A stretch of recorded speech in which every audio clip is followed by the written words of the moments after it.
Did you hear the one about the hyperinflation?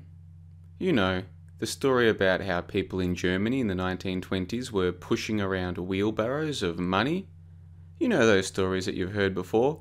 Back when you were younger, you would have asked people questions like, well, if the government controls the money, how come they don't just give all the people money?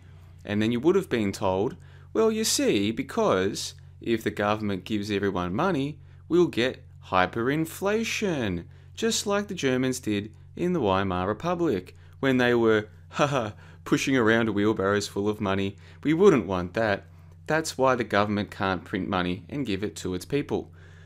And like the foolish, naive, innocent children we were, we believed these stories because, hey, why would anybody lie to us about this? We just accepted the stories, and then, if we were curious, we were given photos like these ones of children playing with wads of banknotes and men pushing around wheelbarrows of notes, and we just believed.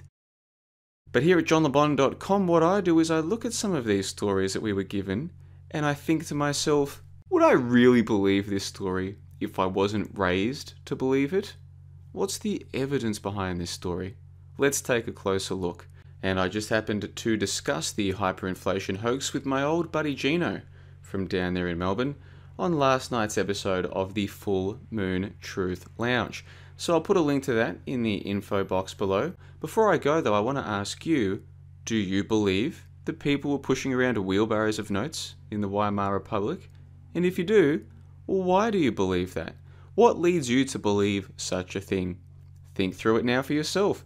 Does this really seem plausible that people were pushing around wheelbarrows full of notes to buy their goods? Do you really believe that?